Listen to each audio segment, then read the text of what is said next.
राज्य में आज भी होली की धूम। रांची समेत विभिन्न जिलों में जमकर लोगों ने मनाया रंगोत्सव का त्यौहार। हर ओर उल्लास और उमंग का माहौल। आवश्यक सेवाओं में लगे कर्मियों के लिए पोस्टल बैलेट द्वारा मतदान की सुविधा को लेकर बोकारो और रांची में हुई बैठक। पत्रकारों को भी इस बार मिलेगी डाक मतपत्र से मतदान की सुविधा। देश में प्याज की कीमतों को काबू में रखने के लिए केंद्र सरकार का अहम फैसला। सरकार ने अगले आदेश तक इसके निर्यात पर जारी रोक को बढ़ाया।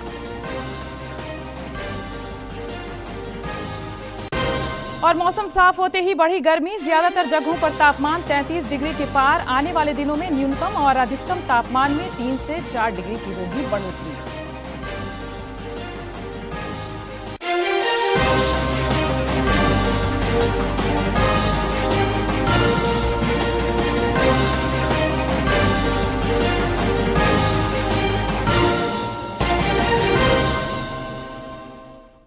नमस्कार, खबरें झारखंड में आपका स्वागत है। मैं हूं प्रियंका और अब समाचार विस्तार से।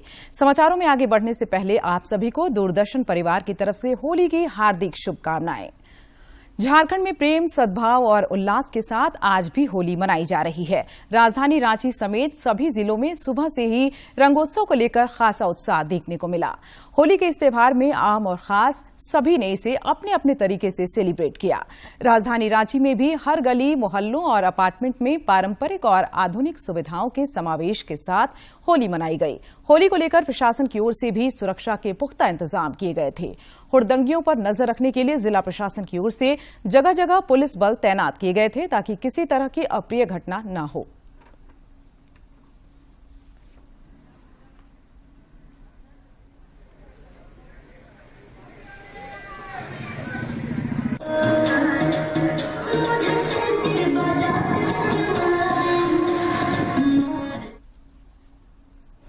होली के रंग में रंगे हुए कांग्रेस प्रदेश अध्यक्ष राजेश ठाकुर ने बोकारो स्थित अपने आवास पर अपने कार्यकर्ता और नेताओं के साथ जमकर होली खेली। इस दौरान सभी होली के गानों में झूमते नजर आए। सभी को झूमता देख राजेश ठाकुर भी अपने आप को नहीं रोक पाए। उन्होंने इस दौरान सबों को होली की शुभकामनाएं भी दी। रंगारंग कार्यक्रम है वो चलता रहेगा। ईश्वर से कामना है कि आप लगातार इसी होली का रंग लेते रहे और जो एक मायूसी है पूरे देश में वो अब बदल जाए और उन जिंदगी में रंग भरने का काम करें। और हम समझते हैं कि इस बार आने वाला चुनाव रंगारंग होगा और रंग से भरा होगा, कांग्रेस से भरा होगा, इंडिया से भरा होगा। देवघर में भाजपा नेता निशिकांत दुबे ने पार्टी कार्यकर्ताओं के साथ जमकर होली मनाई।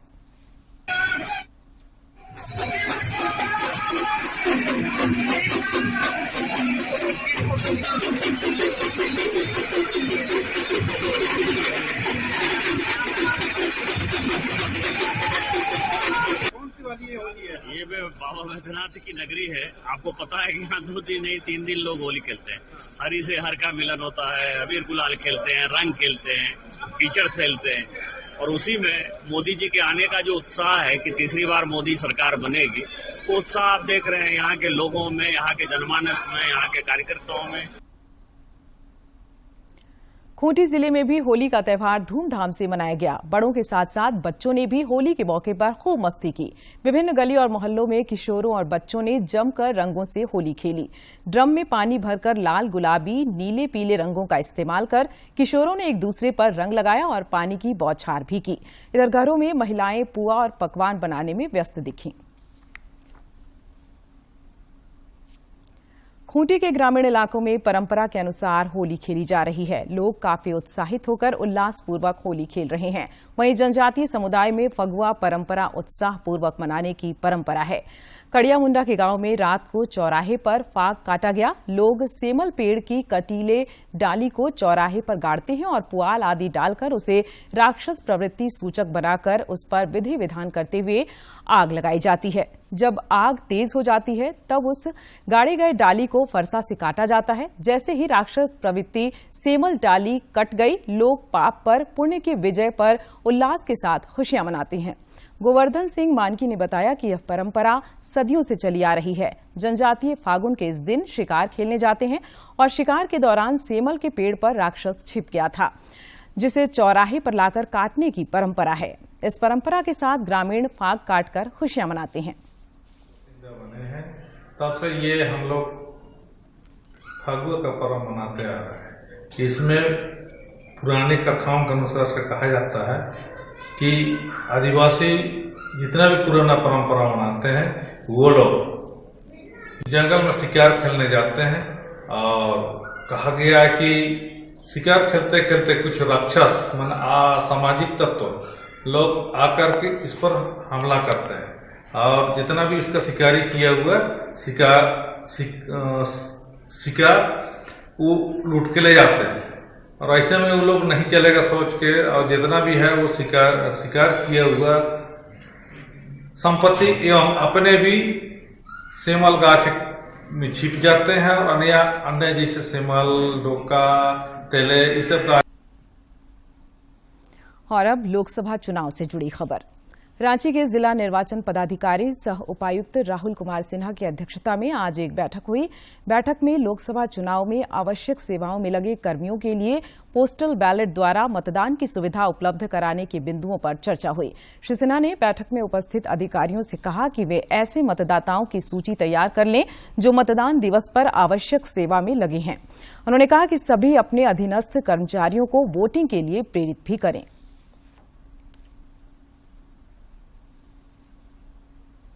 इधर बोकारो में भी आज पोस्टल बैलेट को लेकर एक महत्वपूर्ण बैठक हुई। चुनाव आयोग की तरफ से जारी अधिसूचना के अनुसार अलग अलग राज्यों में विभिन्न सेवाओं से जुड़े लोग चाहें तो डाक मतपत्र से मतदान कर सकते हैं। डाक मतपत्र से मतदान की सुविधा ऐसे लोगों को दी गई है जिनका काम अनिवार्य सेवा की श्रेणी में आता है। बोकारो जिला में चुनाव ड्यूटी में लगे सरकारी कर्मियों के साथ ही रेलवे, ट्रांसपोर्ट सेवा, ऐसे पत्रकार जो मतदान को कवर करेंगे, बिजली विभाग के कर्मचारी, दूरदर्शन, आकाशवाणी, बीएसएनएल और डाक तार विभाग के कर्मी इसका उपयोग कर सकेंगे। साथ ही साथ इनमें दुग्ध संघ, स्वास्थ्य विभाग, jail, ambulance services, fire services, traffic police, PIB और भारतीय खाद्य निगम के कर्मचारी भी शामिल हैं। सिंहभूम, खूंटी और पलामू के साथ ही लोहरदगा लोकसभा सीट के लिए 13 मई को मतदान होगा। इसके लिए अधिसूचना 18 अप्रैल को जारी होगी, जबकि प्रत्याशी 25 अप्रैल तक नामजदगी के पर्चे दाखिल कर सकेंगे।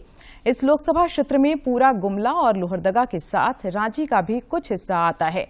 क्या है चुनाव को लेकर गुमला जिले की तैयारी, देखते हैं इस खास रिपोर्ट में। 16 मार्च को लोकसभा चुनाव की तारीखों की घोषणा के साथ ही लोहरदगा लोकसभा क्षेत्र में भी आदर्श आचार संहिता लागू हो गई है। यह निर्वाचन क्षेत्र अनुसूचित जनजाति के उम्मीदवारों के लिए आरक्षित है। यह निर्वाचन क्षेत्र पूरे गुमला और लोहरदगा जिलों के साथ रांची जिले के कुछ हिस्सों को कवर करता है। गुमला जिले में सिसई, विशुनपुर और गुमला 3 विधानसभा क्षेत्र आते हैं। जिला निर्वाचन पदाधिकारी सह उपायुक्त कर्ण सत्यार्थी ने बताया कि शांतिपूर्ण चुनाव संपन्न कराने के लिए कई एहतियाती कदम उठाए गए हैं। भारत निर्वाचन आयोग का भी स्पष्ट इंस्ट्रक्शन है कि 80% वोटर टर्नआउट हमें इम्प्लीमेंट करना है और इंश्योर करना है। तो जो हमारी पूरी टीम है वो ये इंश्योर करने में लगी है कि जो पूरा मतदान प्रक्रिया हो इंक्लूसिव हो और सेफ हो, ताकि 80% वोटर टर्नआउट हम लोग अचीव कर सकें। लोहरदगा लोकसभा सीट के लिए 13 मई को होने वाले मतदान में इस बार गुमला जिले के 7,80,136 मतदाता अपने मताधिकार का प्रयोग कर सकेंगे। मतदान के लिए 1,748 मतदान केंद्र बनाए गए हैं। इनमें 233 मतदान केंद्र संवेदनशील घोषित किए गए हैं। 13 मतदान केंद्रों में हेली ड्रॉपिंग की व्यवस्था की गई है। 13 मई को हमारे लोहरदगा पार्लियामेंट्री कंस्टिट्यूएंसी में मतदान की प्रक्रिया की जाएगी। तो उसको लेके हमारी जो पोलिंग स्टेशंस पे एएमएफ की तैयारी है, इलेक्टोरल रोल का प्यूरिफिकेशन है और जो सिक्योरिटी डिप्लॉयमेंट है, सभी को प्लान कर लिया गया है। ट्रेनिंग भी सभी मतदान कर्मियों की हो गई है और निरंतर आगे भी जो मल्टीपल ट्रेनिंग्स हैं वो होती रहेंगी। चुनाव के दौरान सुरक्षा की मुकम्मल व्यवस्था के लिए पुलिस प्रशासन भी सक्रिय है। जिले के पुलिस अधीक्षक भोला कुमार सिंह ने बताया कि गुमला जिले में सुरक्षा बलों की पर्याप्त संख्या है और अभी से ही नक्सल प्रभावित क्षेत्रों में सर्च अभियान तेज कर दिया गया है। तो ईसीआई गाइडलाइंस के अकॉर्डिंगली हम लोग लगातार इस पर वर्कआउट कर रहे हैं और जो हम लोगों को हेडक्वार्टर और बाकी जगहों से आश्वस्त किया गया, पर्याप्त संख्या में बल हम लोग को उपलब्ध कराया जाएगा और जो भी सेंसिटिव और क्रिटिकल बूथ्स है वहाँ पे सीएपीएफ का डिप्लॉयमेंट का प्लान है। पिछली बार लोकसभा चुनाव के दौरान लोहरदगा सीट के लिए 66.3% वोट पड़े थे। चुनाव आयोग और जिला प्रशासन की ओर से वोट प्रतिशत बढ़ाने के लिए कई अनूठी पहल की जा रही है ताकि मतदान के प्रतिशत को बढ़ाया जा सके। गुमला से बलदेव शर्मा के साथ मैं दिवाकर कुमार। लोकसभा चुनाव को लेकर प्रशासन के साथ साथ पुलिस भी अपनी तैयारियों में जुटी है। गिरिडीह के पुलिस अधीक्षक दीपक कुमार शर्मा ने आज जिले के तीसरी प्रखंड अंतर्गत नक्सल प्रभावित क्षेत्रों में बूथों और इंटर स्टेट चेकपोस्ट का भौतिक सत्यापन किया। पुलिस अधीक्षक दीपक कुमार के साथ एएसपी ऑपरेशन कौशर अली, खोरी महुआ एसडीपीओ नीरज कुमार सिंह, गांवा इंस्पेक्टर पास्कल टुप्पो, लोकायनपुर थाना प्रभारी नीरज कुमार समेत कई अन्य पुलिसकर्मी शामिल थे। इस दौरान पुलिस अधीक्षक ने पुलिस अधिकारियों को शराब, हथियार तस्करी और कैश के मूवमेंट पर रोक लगाने का निर्देश दिया। केंद्रीय मंत्री और खूंटी लोकसभा क्षेत्र से भाजपा प्रत्याशी अर्जुन मुंडा ने आज अपने संसदीय क्षेत्र के कई गांवों का भ्रमण किया। इस दौरान उन्होंने अपने संसदीय क्षेत्र के खरसामा प्रखंड के रेंगोगोड़ा गांव में ग्रामीणों के साथ संवाद किया। उन्होंने ग्रामीणों को होली की शुभकामनाएं भी दी। देश में प्याज की कीमतों को काबू में रखने के लिए केंद्र सरकार ने अहम फैसला किया है। सरकार ने अगले आदेश तक इसके निर्यात पर जारी रोक को बढ़ा दिया है। वाणिज्य मंत्रालय की ओर से जारी अधिसूचना में कहा गया है कि सरकार ने घरेलू उपलब्धता बढ़ाने और कीमतों को नियंत्रण में रखने के लिए प्याज के निर्यात पर प्रतिबंध को अगले आदेश तक बढ़ा दिया है और इससे पहले इस साल 31 मार्च तक प्याज के निर्यात पर रोक लगाई गई थी। विदेश व्यापार महानिदेशालय DGFT ने 22 मार्च को एक अधिसूचना में कहा था कि प्याज के निर्यात पर 31 मार्च 2024 तक लगाए गए प्रतिबंध को अगले आदेश तक बढ़ा दिया गया है। DGFT वाणिज्य मंत्रालय की एक शाखा है जो निर्यात और आयात से संबंधित मुद्दों पर फैसला करती है। सरकार ने 8 दिसंबर 2023 को प्याज के निर्यात पर प्रतिबंध लगा दिया था। रबी सत्र 2023 में प्याज का उत्पादन 2.27 करोड़ टन रहने का अनुमान है। सरायकेला खरसावां जिले के RIT थाना क्षेत्र समेत जमशेदपुर जिले में कई संगीन अपराधों में शामिल कुख्यात अपराधी राजा सिंह और पगला को सरायकेला खरसावां जिले की RIT पुलिस ने गिरफ्तार किया है। जिले के पुलिस अधीक्षक मनीष टुप्पो ने बताया कि यह अपराधी 24 मार्च को रांची के रिम्स अस्पताल से फरार हो गया था। उन्होंने बताया कि रिम्स से फरार राजा आदित्यपुर के RIT थाना क्षेत्र में किसी हत्याकांड को अंजाम देने की फिराक में था, तभी पुलिस ने उसे धर दबोचा।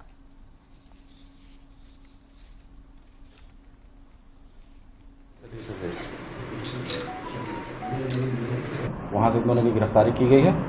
इनके पास से एक देसी कट्टा और 3 जिंदा गोली बरामद हुआ है। ये लोग काफ़ी शातिर अपराधी हैं। पुराने काफ़ी केसेस में ये लोग इन्वॉल्व रहे हैं। कुल 7 केस आर्म्स एक्ट का इनके ऊपर दर्ज है और पिछले 24 तारीख को ही ये लोग इलाज के क्रम में रिम्स से भाग गए थे। रिम्स से भागने के बाद ये लोग फिर RIT क्षेत्र में आए और यहाँ एक व्यक्ति की हत्या की योजना बना रहे थे, जिसकी खबर हम लोग को लगी। हम लोग द्वारा एक SIT बना करके इसमें काम किया गया और इन दोनों को पकड़ लिया गया। गिरिडीह जिले की बगोदर थाना पुलिस ने आज छापा मारकर एक आरोपी को गिरफ्तार किया है। पुलिस अधीक्षक दीपक कुमार शर्मा ने बताया कि मोहम्मद अख्तर के औरा स्थित घर से 25 टिन पाम ऑयल जब्त किया गया है। उन्होंने बताया कि GT रोड पर डोरियों में टैंकरों से सरसों तेल और पाम ऑयल की चोरी करके अपराधी होटलों में बेचते हैं। श्री शर्मा ने बताया कि इस गिरोह के अन्य लोगों की गिरफ्तारी के लिए प्रयास जारी है। और अब देखते हैं फटाफट अंदाज में जिलों की खबरें।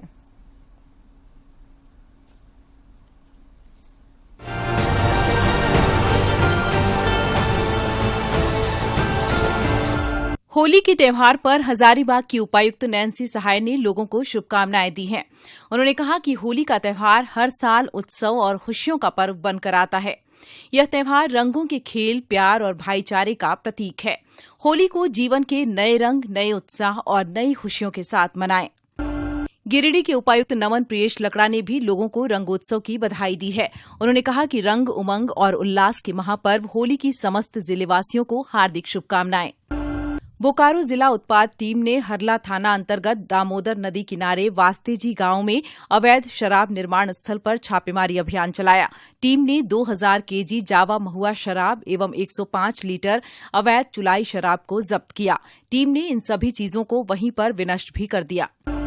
धनबाद की उपायुक्त आवास पर होली मिलन समारोह का आयोजन किया गया। इस अवसर पर वरीय पुलिस अधीक्षक सहित अन्य पदाधिकारियों ने धूमधाम से रंगोत्सव का त्यौहार मनाया। इस दौरान लोगों से सावधानी पूर्वक सुरक्षित तरीके से एवं सौहार्दपूर्ण वातावरण में त्यौहार मनाने की अपील की गई। खूंटी जिले में स्वीप कार्यक्रम के अंतर्गत ग्रामीण क्षेत्र में लोगों को मतदान के प्रति जागरूक किया गया। इस दौरान ग्रामीणों ने मतदाता प्रतिज्ञा ली। अधिकारियों द्वारा इस दौरान नैतिक मतदान को लेकर जानकारी भी दी गई। देवघर के उपायुक्त ने भी लोगों को रंगों के त्यौहार होली की हार्दिक शुभकामनाएं और ढेरों बधाई दी है। उन्होंने कहा है कि होली के शुभ अवसर पर सभी के जीवन में खुशी, उत्साह और शांति समृद्धि का संचार हो। जामताड़ा की उपायुक्त ने ग्रीष्म ऋतु के मद्देनजर जिले में पेयजल की पर्याप्त उपलब्धता को लेकर अधिकारियों संग एक बैठक की। बैठक में संबंधित पदाधिकारी को खराब चापाकलों को अविलंब दुरुस्त करने और स्थल चिन्हित कर नए चापाकल लगवाने के लिए आवश्यक कार्रवाई सुनिश्चित करने का निर्देश दिया। पश्चिमी सिंहभूम के उपायुक्त ने समाहरणालय सभागार में विभिन्न कोषांगों के पदाधिकारियों और जिला शिक्षा अधीक्षक के साथ एक बैठक की। बैठक में मतदान केंद्रों पर आवश्यक न्यूनतम सुविधा की उपलब्धता सहित कई बिंदुओं पर चर्चा की गई।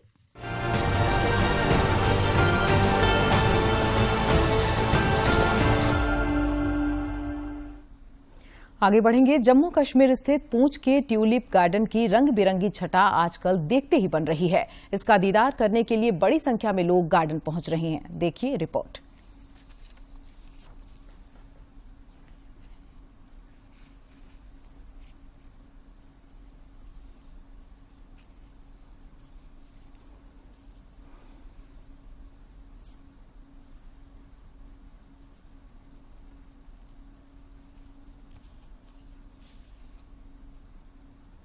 और ये बहुत ही खूबसूरत गार्डन है। मैंने कभी भी अपनी ज़िंदगी में ये एक्सपेक्ट नहीं किया था कि ये पुंछ में इतना खूबसूरत वाइब्रेंट ट्यूलिप्स यहाँ पे उगाए जाएंगे। हमें ये तो पता है कि श्रीनगर में एशिया का सबसे बड़ा ट्यूलिप गार्डन है, इंदिरा गांधी ट्यूलिप गार्डन। तो मैंने कभी ज़िंदगी में एक्सपेक्ट नहीं किया था श्रीनगर से यहाँ भी ट्यूलिप्स जो है उगाए जाएंगे। बहुत ही खूबसूरत है। अब लोगों को जो है, टूरिस्ट को स्पेशली यहाँ भी जो लोग हैं दूर दूर से यहाँ आएंगे। श्रीनगर जाने से अच्छा वो इधर आए। मैं सबको ज़रूर बुलाऊंगी कि यहाँ आके ज़रूर देखिए कितने खूबसूरत वाइब्रेंट 6 स्पीशीज़ के यहाँ पे जो है ट्यूलिप्स लगाए गए हैं। रुक कर लेते हैं मौसम का। राज्य में पारा चढ़ने से गर्मी बढ़ने के आसार हैं। मौसम विज्ञान केंद्र रांची के वैज्ञानिकों के मुताबिक आज से आमतौर पर आसमान साफ रहेगा और मौसम के शुष्क बने रहने के आसार हैं। दिन में आज भी रांची समेत राज्य के कई जिलों में अच्छी खासी गर्मी देखने को मिली। रांची समेत राज्य के ज्यादातर जिलों में अधिकतम तापमान 33 डिग्री सेल्सियस को पार कर गया है। मौसम विज्ञान केंद्र रांची ने कहा है कि आने वाले दिनों में तापमान में 3 से 4 डिग्री सेल्सियस की और बढ़ोतरी होगी। वहीं 30 मार्च को एक बार फिर मौसम बदल सकता है। इस दौरान आकाश में आंशिक रूप से बादल छाए रह सकते हैं। हालांकि मौसम के शुष्क बने रहने का पूर्वानुमान है। और अब एक नजर डालते हैं प्रमुख शहरों के आज के तापमान पर। राजधानी रांची का अधिकतम तापमान 32.2 और न्यूनतम 17.8 डिग्री सेल्सियस रिकॉर्ड किया गया। जमशेदपुर का अधिकतम तापमान 36.9 और न्यूनतम 20.6 तथा डाल्टनगंज का अधिकतम तापमान 37.4 और न्यूनतम तापमान 19.7 डिग्री सेल्सियस रिकॉर्ड किया गया। भारत दुनिया में सबसे तेजी से बढ़ती अर्थव्यवस्था है। इसके साथ ही देश में अरबपतियों की संख्या तेजी से बढ़ रही है। रिपोर्ट देखिए।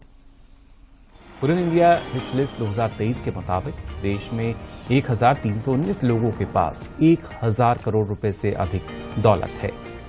एक साल में इस लिस्ट में शामिल लोगों की संख्या में 216 की बढ़ोतरी दर्ज की गई है।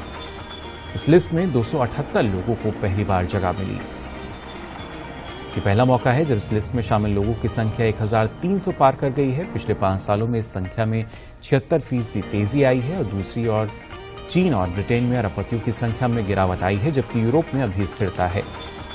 हुरुन ग्लोबल के चेयरमैन पद वर्फ का कहना है कि ये ट्रेंड ग्रोथ में महत्वपूर्ण असमानताओं को दिखाता है हुनून एक रिसर्च ग्रुप है जो दुनिया भर के सबसे अमीर लोगों की लिस्ट प्रकाशित करता है। 1998 से अमीरों के आंकड़े जुटाने वाले हुगिवर्फ का कहना है कि दूसरे देशों के मुकाबले भारतीय कारोबारियों में काफी अधिक आत्मविश्वास दिखता है। उन्होंने कहा कि भारत में कारोबारी मानते हैं कि अगला साल बेहतर होगा, जबकि चीन में उन्हें लगता है कि अगला साल बदतर होगा। यूरोप में भी कुछ खास उम्मीद नहीं दिखती है। और आज के दिन की ऐतिहासिक और महत्वपूर्ण घटनाओं पर एक नजर डालते हैं। 26 मार्च साल 1974 को चिपको आंदोलन की शुरुआत हुई। मूलतः यह आंदोलन साल 1970 के दशक में तत्कालीन उत्तर प्रदेश यानी आज के उत्तराखंड के वनों की सुरक्षा के लिए वहां के लोगों द्वारा शुरू किया गया। चिपको आंदोलन के जनक सुंदरलाल बहुगुणा थे। इस आंदोलन का मूल केंद्र चमोली जिले का रेनी गांव था। इसमें लोगों ने पेड़ों को गले से लगा लिया ताकि उन्हें कोई काट न सके। यह आलिंगन दरअसल प्रकृति और मानव के बीच प्रेम का प्रतीक बना और इसे चिपको की संज्ञा दी गई। जिस वक्त ठेकेदार और वन अधिकारी जंगल में पेड़ काटने के लिए गए, वहां सिर्फ महिलाएं ही बची थी। बिना जान के परवाह किए 27 औरतों ने गौरा देवी के नेतृत्व में चिपको आंदोलन शुरू कर दिया। इस प्रकार आज के दिन स्वतंत्र भारत के पहले पर्यावरण आंदोलन की नींव रखी गई। 26 मार्च साल 1972 को पूर्वी पाकिस्तान बांग्लादेश के रूप में स्वतंत्र हुआ। 3 दिसंबर साल 1971 में भारत और पाकिस्तान के बीच तीसरा युद्ध हुआ। 13 दिन तक चले इस युद्ध में 16 दिसंबर को ही पाकिस्तानी सेना ने सरेंडर किया। युद्ध में पाकिस्तान की हार के बाद बांग्लादेश के रूप में दुनिया के नक्शे पर एक नए देश का उदय हुआ। इस हार के परिणाम स्वरूप पूर्वी पाकिस्तान आजाद हो गया और बांग्लादेश के रूप में एक नया देश बना। और अब सेहत की बात में जानते हैं, क्रोध यानी गुस्सा लोगों को क्यों आता है और इसे कैसे कंट्रोल किया जा सकता है।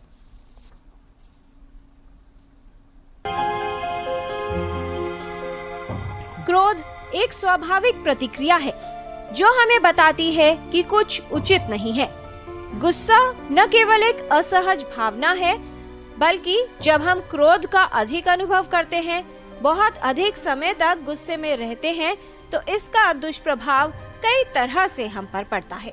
क्रोध एक वो अवस्था है जिसमें आप बहुत ज़्यादा, जिसे हम साधारण शब्दों में कहें तो गुस्सा कर रहे हैं, नाराज हो रहे हैं और उसका दुष्परिणाम जो हो रहा है वो सामने वाले पे आ रहा है, क्योंकि कई बार सामने वाले को उसके कारण डांटा जा रहा है। ये कहा जाता है कि यदि व्यक्ति आज गुस्सा करता है, उस गुस्से का प्रभाव व्यक्ति के शरीर में 3 दिनों तक रहता है और उस नुकसान के कारण शरीर की पूरी जो अपनी कार्य प्रणाली है, जो उसकी एक सिस्टम है, वो सारी चीजें प्रभावित हुई, जिससे बीपी बढ़ जाना, हार्ट पे असर पड़ना, भावनाओं पे असर पड़ना, संबंधों में दिक्कतें आना, ये सारी चीजें शुरू हो जाती हैं। अत्यधिक क्रोध या गुस्सा परेशानी का कारण बन सकता है। लोगों को छोटी छोटी बातों पर अक्सर गुस्सा आ जाता है, जैसे दफ्तर के लिए देर होना, अधिक ट्रैफिक मिल जाना, कोई महत्वपूर्ण वस्तु न मिलना, बच्चों का बात न मानना, बच्चे की हरकतें,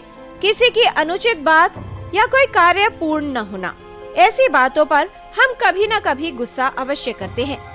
अगर आसपास हो, अवेलेबल हो, हाथ में हो, तो पानी पीना है, सिप सिप कर करके घूंट घूंट में उसको पीना है, थोड़ा सा समय लेते हुए, और उसके साथ में स्वयं से दोबारा ये प्रश्न करना है कि क्या ये गुस्सा करना उचित है। साथ ही साथ दूसरा प्रश्न भी करना है, क्या ये गुस्सा करने के कारण जिस चीज पे गुस्सा कर रहा हूँ उसका समाधान हो जाएगा। ये 2 चीजें उस समय तुरंत करनी है। आप तुरंत बैठ करके बैक काउंटिंग करना शुरू कर सकते हैं, जिसे हम कहते हैं रिवर्स काउंटिंग। आप 100 से शुरू कर सकते हैं, 50 से शुरू कर सकते हैं और उसे वापस 1 तक शुरू आ सकते हैं। कई बार आप कुछ ऐसी चीजों को भी विजुलाइज कर सकते हैं जो आपको अच्छा महसूस कराती हैं। क्रोध को स्वयं में एक विकार नहीं माना जाता, लेकिन क्रोध कई मानसिक स्वास्थ्य स्थितियों का एक ज्ञात लक्षण है। क्रोध लड़ाई, झगड़े या भागने की प्रतिक्रिया का भाग है। सबसे पहले मन को ये बताना होगा कि हाँ, ये चीजें सही नहीं है और इस तरफ हमें कार्य करना है। हम सोने, जागने, उठने इसका एक रूटीन बनाएं और साथ ही साथ एक हेल्दी लाइफस्टाइल जिसकी हम बात करते हैं, समय का प्रबंधन करना, जब हम इन सारी चीज़ों का पालन करेंगे तो धीरे धीरे चीज़ें रूटीन में आने लगती हैं। और इसके साथ एक महत्वपूर्ण बात और भी है कि अपने गुस्से को शांत रखने के साथ साथ सामने वाले के गुस्से पे भी खुद को शांत रखने की कोशिश करनी है। किसी भी स्थिति को बेहतर नियंत्रित करने के लिए आवश्यक है कि क्रोध न किया जाए। क्या आपको बात पर गुस्सा आता है, आप आसानी से चिढ़ जाते हैं या निराश हो जाते हैं, तो आप क्रोध संबंधित समस्याओं से प्रभावित हो सकते हैं। अपने व्यक्तित्व और आदतों में बदलाव कर क्रोध का उचित प्रबंधन संभव हो सकता है। क्रोध स्वास्थ्य के लिए हानिकारक है। क्रोध की आदत को छोड़ें और अपने स्वास्थ्य को बेहतर बनाएं। किरण भारद्वाज, डीडी न्यूज। और अब ग्लैमर वर्ल्ड पर डालते हैं एक नजर।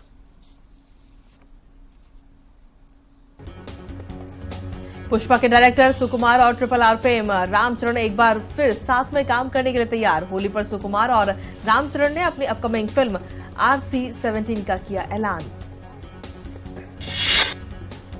रंगों का त्योहार होली में आलिया भट्ट और रणबीर कपूर होली मनाते हुए नजर आए। दोनों के साथ उनकी बेटी राहा भी दिखी। साउथ सिनेमा की एक्ट्रेस नादिया मोइदू ने इंस्टाग्राम पर होली के जश्न का एक वीडियो शेयर किया। प्रियंका चोपड़ा ने पति निक जोनस और परिवार के साथ इस बार भारत में होली का त्योहार मनाया। इस जश्न में big boss 17 fame Mannara Chopra भी नजर आई। सोशल मीडिया पर प्रियंका की होली सेलिब्रेशन की झलकियां सामने आई हैं। रकुलप्रीत सिंह और जैकी भगनानी ने शादी के बाद खेली पहली होली। कपल ने होली खेलते हुए अपना एक वीडियो इंस्टाग्राम पर शेयर किया। कपल ने व्हाइट आउटफिट में एक साथ की थी ट्विनिंग। अभिनेत्री तापसी पन्नू और उनके लॉन्ग टाइम बॉयफ्रेंड मैथियास वो की शादी की खबर सामने आ रही है। अंत में मुख्य समाचार एक बार फिर। राज्य में आज भी होली की धूम। रांची समेत विभिन्न जिलों में जमकर लोगों ने मनाया रंगोत्सव का त्यौहार। हर ओर उल्लास और उमंग का माहौल। आवश्यक सेवाओं में लगे कर्मियों के लिए पोस्टल बैलेट द्वारा मतदान की सुविधा को लेकर बोकारो और रांची में हुई बैठक। पत्रकारों को भी इस बार मिलेगी डाक मतपत्र से मतदान की सुविधा। देश में प्याज की कीमतों को काबू में रखने के लिए केंद्र सरकार का अहम फैसला। सरकार ने अगले आदेश तक इसके निर्यात पर जारी रोक को बढ़ाया।